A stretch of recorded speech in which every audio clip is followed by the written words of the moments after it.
한 번 속았다면 그 사람을 탓하라. 그러나 두 번 속았거든 자신을 탓하라. 인간 사회에서 속임수와 거짓은 불행하게도 흔한 현상이다. 사람들은 이기적인 이유로 서로를 속이고 그로 인해 상처를 입히기도 한다. 첫 번째 속임은 무지와 섣부른 신뢰에서 비롯될 수 있다. 사람들은 그들의 이해와 판단을 기반으로 행동하고 때로는 그것이 잘못된 판단을 초래할 수 있다. 첫 번째 거짓은 대개 예상치 못한 것이며 그것에 당하면 당연히 화가 난다. 이때 우리는 외부의 세계와 타인을 지목하며 원망하곤 한다. 그러나 두 번째 속임은 더 심각한 문제를 제기한다. 한 번의 실수는 용서받을 수 있지만 두 번째 실수는 스스로에 대한 경계심과 판단의 부족을 보여준다. 이것은 단순한 실수가 아닌 반성과 자기개발의 결렬을 나타낸다. 동일한 실수를 반복하는 것은 우리가 배우지 않았음을, 변화하지 않았음을 나타낸다.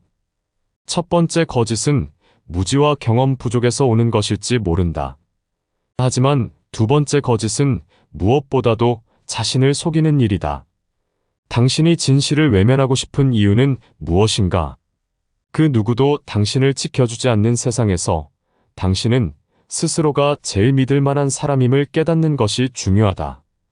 기회주의자와 거짓말쟁이에게 두 번 속아 넘어가는 것은 단순한 실수가 아니라 스스로에 대한 존중과 자기애를 잃는 일이다. 세상은 어떤 사람에게도 그저 공짜로 주지 않는다. 당신의 신뢰와 애정은 값비싼 것이며 그것을 남용하게 두어서는 안 된다. 이러한 배신의 상처들은 당신에게 현명함을 가르쳐 줄 것이다. 쉽게 믿고 따르는 순진한 마음은 더 이상 당신에게 속하지 않을 것이다. 당신은 이제부터 사람과 세상을 더욱 예리하게 보고 자신을 지키기 위해 필요한 단단함과 강인함을 키워야 한다. 이렇게 습득한 경계심과 현명함은 더 나은 미래를 만들기 위한 당신의 무기가 될 것이다. 당신의 신뢰를 다시 얻기 위해서는 누가 되었든 진실로 노력해야만 하며 그렇게 당신은 자신의 삶을 더욱 단단하고 견고하게 만들 수 있다. 그것은 세상에서 가장 중요한 교훈 중 하나일 것이며 그것을 통해 당신은 자신의 인생을 통제하는 진정한 주인이 될 것이다. 부자들이 즐기는 쾌락은 가난한 자의 눈물로 얻어지는 법이다. 부의 축적과 쾌락의 추구는 그 자체로 나쁜 것이 아니다. 문제는 그 과정에서 얼마나 많은 비용이 발생하고 그 비용이 누구에게 떠맡겨지는지에 있다. 현대 사회에서는 너무나 쉽게 부의 창출이 영웅화되고 그 과정에서 누군가의 고통이나 희생이 간과되곤 한다. 그 눈물 속에는 굶주림, 절망, 그리고 희생이 담겨 있으며 부의 축적은 때로는 무자비한 경쟁과 이기주의에 기반하곤 한다. 그러나 이러한 사실을 알면서도 사람들은 부자가 되기를 꿈꾼다. 권력의 놀이판에서 승자가 되기를 원하며 부유함의 그림자 안에서 살기를 바란다. 그들은 그곳에서 얻을 수 있는 잠재적인 쾌락을 향해 달려가지만 그 과정에서 누군가의 눈물이 흐르고 있다는 사실을 애써 무시한다. 부자가 되는 것은 더 많은 자유와 선택의 여지를 의미하며 반면 가난은 제한과 억압, 그리고 때로는 절망을 의미한다. 이렇게 모두가 부자가 될 수 없다는 사실은 우리가 그러한 가치를 추구하고자 하는 욕구를 더욱 강하게 만든다. 하지만 우리가 그것을 추구함으로써 만들어내는 결과가 더욱 중요하다. 부유함과 성공의 꿈은 우리가 무엇을 포기하고 있는지, 그리고 우리의 행동이 어떤 영향을 미치는지를 감추려 한다. 결국 우리는 돈이 우리를 행복하게 만들 것이라고 믿는다. 하지만 이것은 오해이며 행복의 가장 큰 적이 될 수 있다.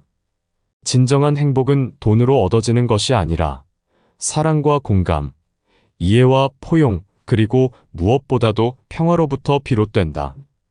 부와 쾌락을 쫓는 것은 불가피한 것일 수 있다. 그러나 그것이 타인의 눈물을 초래한다면 그것은 절대로 정당화될 수 없다. 그리고 그것을 알고도 계속하는 것은 인간성에 대한 배반일 뿐만 아니라 인생에 대한 최고의 가치를 포기하는 것이다. 그러므로 부자든 가난한 사람이든 자신의 선택과 행동에 대한 책임을 지고 다른 사람의 존엄성과 가치를 존중하는 길을 찾아야 한다. 그렇게 해야만 사회는 진정한 의미에서 풍요롭고 공정한 곳이 될 것이며 개인의 행복도 더욱 견고하고 의미 있는 것이 될 것이다. 사람을 알려면 그의 지갑, 쾌락, 그리고 불평을 보라. 먼저 지갑은 경제적인 상황과 소비 습관을 나타낸다. 사람들이 어떻게 돈을 벌고 지출하고 저축하는지를 관찰함으로써 그들의 가치관과 우선순위, 심지어는 그들의 꿈과 열망을 엿볼 수 있다. 지갑의 두께가 늘어나면 그 사람의 자만과 욕망이 늘어나기도 하며 빈 지갑은 때로는 헌신과 봉사의 정신을 보여주기도 한다. 두 번째로 쾌락은 사람이 어떻게 재미와 만족을 추구하는지를 말해준다. 쾌락은 인간의 본능적인 욕구로 그것이 어떻게 표현되는가는 그 사람의 성격과 가치관을 보여준다. 어떤 이는 예술과 지식에 대한 갈증을 채우며 다른 이는 물질적인 쾌락을 추구할 수 있다. 쾌락의 추구는 우리에게 그 사람의 내면의 본질과 그에게 무엇이 중요한지를 드러낸다. 마지막으로 불평은 그 사람의 불만과 욕망, 그리고 불만족의 원인을 보여준다. 불평은 그 사람이 무엇을 원하고 무엇을 싫어하는지, 그리고 그들의 인생에서 무엇이 불만족스러운지를 알려준다. 이것은 그 사람의 기대와 신념, 그리고 그들이 주변 세계에 대해 어떻게 느끼고 생각하는지를 드러내준다. 세 가지 관점을 통해 우리는 사람의 가장 근본적인 욕망과 가치, 그리고 본질을 이해할 수 있다. 이 세 가지는 인간의 복잡성을 단순화하는 수단이 아니라 그들의 본질을 파악하는 도구일 뿐이다. 그것은 단순히 사람을 판단하는 방법이 아니라 그들과의 진정한 연결과 이해를 촉진하는 현명한 관찰이다. 반성하는 자가 서 있는 땅은 가장 훌륭한 성자가 서 있는 땅보다 거룩하다.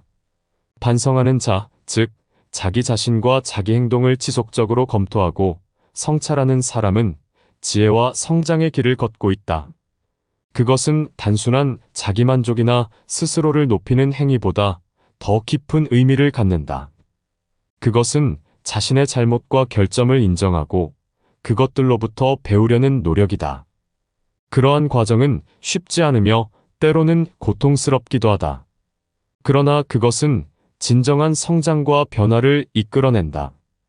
반면 성자는 이미 도달한 것으로 여기는 완벽함의 상징일 수 있다. 그러나 완벽함이란 실제로는 도달할 수 없는 이상일 뿐이다.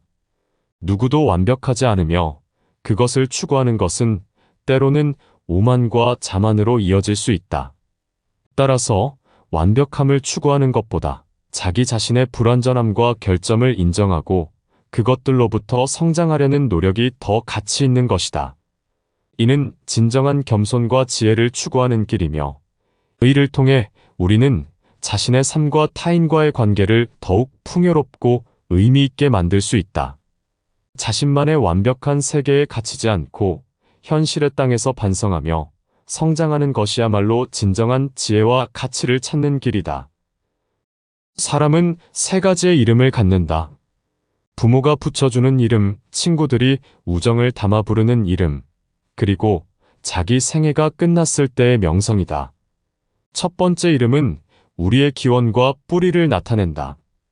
우리가 어디서 왔는지, 어떤 가치와 전통을 물려받았는지를 상기시킨다. 이 이름은 우리가 누구인지에 대한 정체성을 형성한다. 두 번째 이름은 우리가 어떻게 타인과 교감하고 어떤 인간관계를 형성하는지를 보여준다. 친구들이 우리를 어떻게 보는지, 우리가 그들에게 어떤 의미인지를 나타낸다. 이 이름은 사회에서의 위치와 인간으로서의 가치를 반영한다. 세 번째 이름은 우리의 삶이 어떤 흔적을 남겼는지를 말해준다. 명성은 우리가 세상에 어떤 영향을 미쳤는지, 어떤 가치와 원칙을 따랐는지를 증언한다. 이 이름은 우리의 삶이 어떤 의미를 지녔는지를 측정하는 마지막 척도가 된다. 이 세 가지 이름을 통해 인간의 존재는 하나의 여정으로 표현된다. 우리는 어디서 왔는지, 누구와 함께 했는지, 그리고 어떤 결과를 이루었는지를 통해 정의된다. 하지만 이것은 쉽게 이루어지는 것이 아니다. 이 세 가지 이름을 만족시키기 위해서는 끊임없는 자기 성찰과 노력, 그리고 때로는 큰 희생이 필요하다.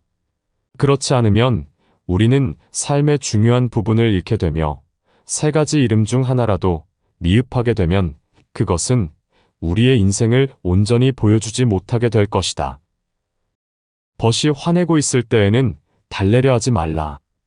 그가 슬퍼하고 있을 때에도 위로하지 말라. 사람들은 상대가 화나거나 슬퍼할 때 당장의 해결책을 제시하거나 위로의 말을 찾곤 한다. 그러나 이것은 때로 상대방이 느끼는 감정의 복잡성과 깊이를 간과하게 만들 수 있다. 때로는 그들이 정말로 원하는 것은 해결책이나 위로의 말이 아닌 단순히 자신의 감정을 표현하고 이해받는 것일 수 있다.